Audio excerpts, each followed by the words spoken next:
শোনো রাধারানীকে যেমন তুমি সত্য দিয়েছো, আমরাও তোমাকে সত্য দেব। শান্ত মাকে নাচতে হবে, দিলে যাবে না খেটা থর লাগি না, দিলে যাবে না খেটা ধর লাগি না, বাজে থর লাগি না, বাজে ধর লাগি না, বাজে থর লাগি না, বাজে লাগি না, দিল লাগি না, বাজে রে বাজে লাগি না, লাগি না, বাজে রে না তো রাসমণ্ডলে শ্যাম না তো রে রাসমণ্ডলে শ্যাম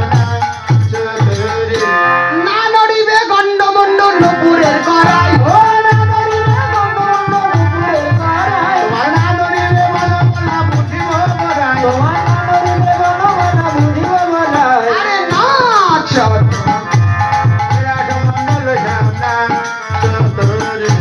মালা যেন দোলে না, মালা যেন দোলে না, মালা দুলছে দোলে নাই, দোলে নাই, বুঝলে না, না দুললেও কোয়া লাগবে যে দুলছে, দোলে নাই, দোলে নাই, ওটাই সত্যি কথা, বুঝে না, দোলে নাই,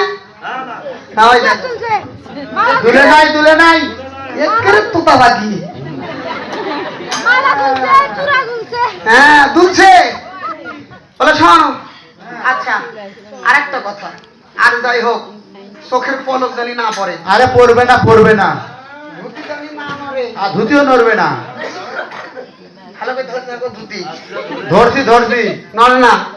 আর গোবিন্দ শোনো, তোমার কিন্তু আবার এদিক ওদিক তাকানোর অভ্যাস, আরে তাকাবো না,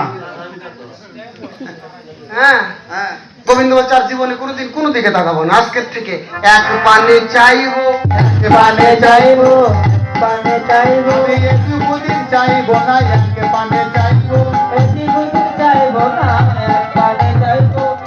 কি হলো? কেন কি আছে?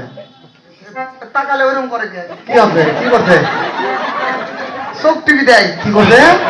আই গোবিন্দ চোখ টিভি দিতে, চোখ টিভি নড়ছে, চোখ করছে, তাকালে ওরকম করা লাগবে কিসের জন্য? বোঝে না। আসলে আমাদের গোবিন্দ রাধারানীর দিকে তাকাইছেন তো, লজ্জাতে রাধারানীর দৃষ্টি বারবার করে বন্ধ হচ্ছে, হয় না? একজন আরেকজনের দিকে তাকায় যদি ভ্যাল ভ্যাল করে তাকাতে, কি রে লোকটা, কি লজ্জা নেই নাকি? কি একটা মানুষ ভ্যাল ভ্যাল করে তাকায় আছে, এরকম হয় না? মনে মনে হয় রাধারানীর হচ্ছে, কি করবে, লজ্জায় চোখ মুখ একদম ছোট হয়ে এসেছে। হ্যাঁ শোনো, না নড়িবে ক্ষুদ্র ঘণ্টি শ্রবণে কুণ্ডল,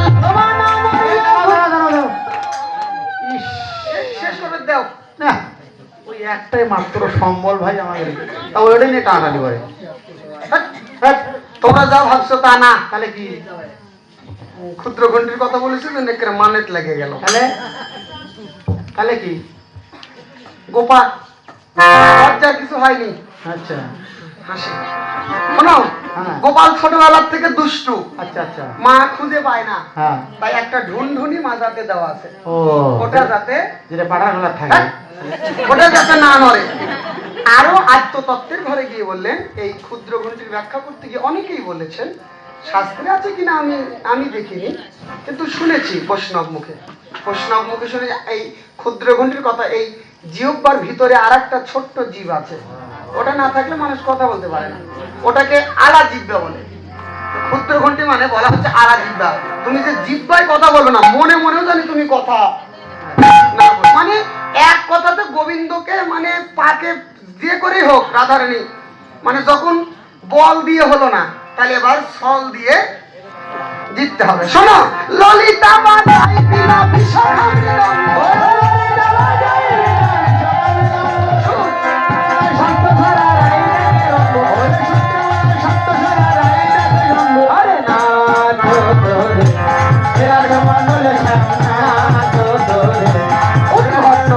যদি হারো বনমান, তালে যদি হারো বনমান, তোমার চূড়াবাসী কেড়ে নিয়ে দিব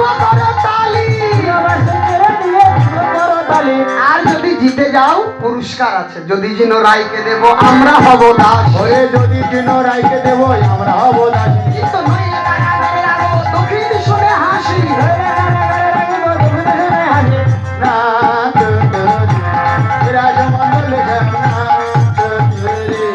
বাহ, রাধা রানী কি, রাধা রানী জিতে গেল। শ্যাম সুন্দর কি, শ্যাম সুন্দর কি, আমাদের শ্যাম সুন্দর জিতে গেল।